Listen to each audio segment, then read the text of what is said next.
काम रुकता ही चला जाता है तो लोग उसे पनौती कहने लगते हैं। अरे आज हम लोगों की जूस की फैक्ट्री का माल ट्रक में लद कर शहर जा रहा है। डिलीवरी होते ही पेमेंट भी आ जाएगी।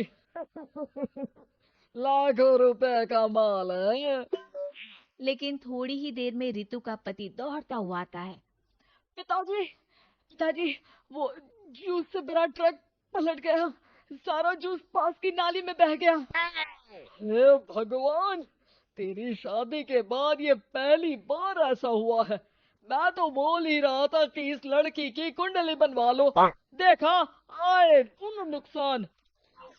बेचारी रितु पर्दे के पीछे से ससुर की बात सुन रही थी, लेकिन करती भी तो क्या, कहती भी तो क्या। अरे रितु, क्यों उदास होती हो? मुझे भरोसा है तुम ही मेरे घर की लक्ष्मी हो। अरे मेरे पैर में चोट लग गई है रितु, जरा चलो डॉक्टर को दिखाते हैं।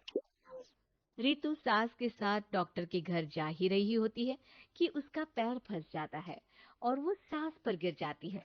हाय, मैं पहले से ही पैर टूटा था, अब ऊपर गिर गई। हे भगवान, उठा ले मुझे भगवान।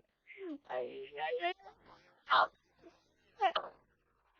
हाँ सासू माँ, लाइए हाथ दीजिए, यहाँ बैठिए, मैं पानी लेकर आती हूँ।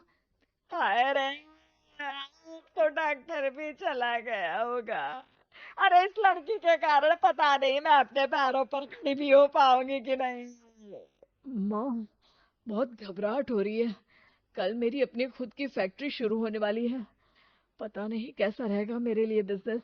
अरे क्यों नहीं बेटा, अच्छा होगा। इतनी लगन और मेहनत जो की है तूने, तेरी बीवी का मनहूस साया ना पड़े। अरे जब से आई है ना, कुछ मनहूस होता ही चला जा रहा। कैसी बात कर रही हो माँ?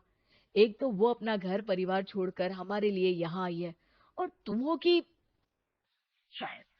दिन बीतते हैं और एक दिन।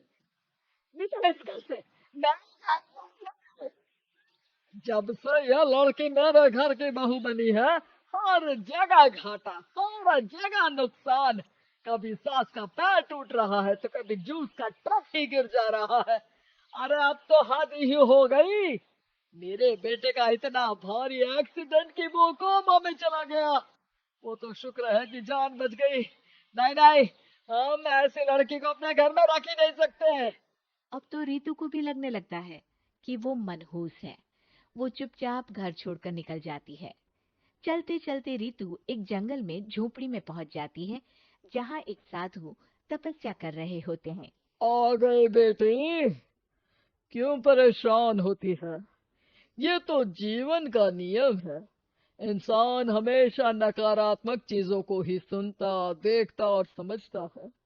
किसी की अच्छाई उसे नजर ही नहीं आती।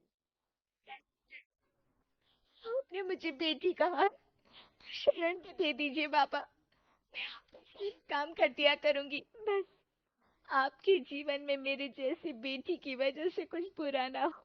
साधु आंख बंद करके मुस्कुराता है और रितु उनके घर की बेटी बन जाती है। पिताजी, भोजन तैयार है, आकर खा लीजिए। बेटा, जो भोजन तूने बनाया है उसमें सांप का जहर है। वो खाकर मैं मर सकता हूँ। नहीं नहीं पिताजी, खाना तो मैंने अपनी आंखों के सामने बनाया है, यहाँ तो कोई सांप आया ही नहीं। ठीक है, फिर ला मैं खा लेता हूँ। साधु खाना खाने जाता ही है कि खाना रितु के हाथ से गिर जाता है और वो खाना बिल्ली खा जाती है। बिल्ली उस खाने को खाते ही मर जाती है। नहीं पिताजी, मैंने खाने में जहर नहीं मिलाया, मुझे इस बात का पता नहीं पिताजी। मैं ये बात जानता हूँ।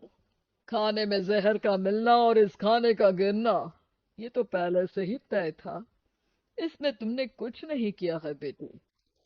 रितु समझ नहीं पाती कि क्या हो रहा है। वो रोने लगती है और साधु को अपनी सारी कहानी सुना देती है कि कैसे उसके ससुराल वालों ने उसे पनौती मान लिया था। साधु मुस्कुराकर कहता है, बेटी, क्या चाहती हो तुम? क्या तुम जीवन भर यहाँ रहना चाहती हो या फिर अपने ससुराल जाना चाहती हो? पिताजी, मैं ससुराल जाना चाहती हूँ क्योंकि वहाँ मेरी ज़रूरत है। मैं चाहती हूँ कि मेरे ससुराल वाले मुझे पनौती यानी कि मनहूस ना समझे। उन लोगों को पता चले कि मैं उन लोगों का भला ही चाहती हूँ। ठीक है बेटा, ऐसा ही होगा। तो कल मेरे साथ चलना। दोनों अगले दिन रितु के ससुराल जाते हैं, जहाँ साधु के साथ रितु को देखकर सास कहती है, अरे करम चले, हम लोगों के घर में तूफान लाकर सामना जब जादू टोटका करने के लिए ये बाबा बाबा बुला के किसको लेकर आई है? नाना माँ जी, ये तो मेरे धर्म के पिताजी हैं। मुझे ससुराल वापस छोड़ने आए हैं। ये तो बस पिता का धर्म निभा रहे हैं। उन्हें कुछ मत कहिए। वाह जी वाह, 4 महीने बाद आज ही अपने पैरों पर खड़ा हुआ हूँ और ये मनहूस फिर से आ गई। इस बार क्या जान लेके जाएगी? अरे मेरी भी सिर्फ टांग में फ्रैक्चर था, अब ये आ गई है तो पक्का टांग काटनी ही पड़ेगी। हे भगवान, पिछली बार तो जूस का पूरा ट्रक ही पलट गया था। इस बार तो पक्का फैक्ट्री में ताला ही लग जाएगा।